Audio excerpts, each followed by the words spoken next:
Hello everyone! I'm excited as always to present this year's online recital. So I wanted to do something a little bit different this year that I've wanted to do for a while, which is that every single submission for this year's recital is an original composition that the student wrote themselves.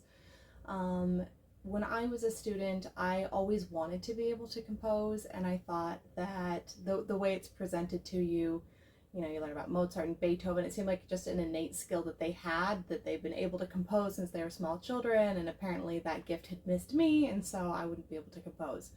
But once I became a teacher, I realized that it's just a skill. It's just tools that you have to learn and that anyone can compose. So it's always been very important for me to help every single one of my students compose. Some run more with it than others and really lean into it. Sometimes it's something we do every once in a while, but every single one of my students in the studio this year composed an original song that they would be able to perform. And as always, I like to lead by example, so I will be playing an original composition of my own.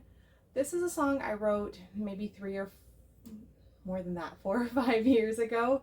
Actually, the morning of a recital that I was having in my home. I just sat down at the piano, and I guess it did kind of happen the way that isn't usually the way it goes, but I just kind of put my hand down and it landed on this random chord. I'm like, this chord is so cool. And then this whole melody kind of came about because of that. But the name of the song that I wrote is called Chilly August Mornings, dedicated to Pennsylvania, the land without summer.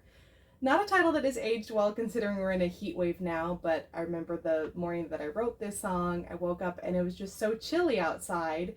And I was born and raised in Missouri. We have scorching summers there, and so it just didn't feel like this is how August should feel. So that's kind of the vibe of this song, kind of that wistful feeling. And then later on, it transitions from a minor key to a major key, and that's just kind of like when the sun comes out and burns off the dew, and now it starts to heat up a little bit. So again, not very topical right now. We're having a very hot June, but at the time I wrote the song, it was a chilly August morning.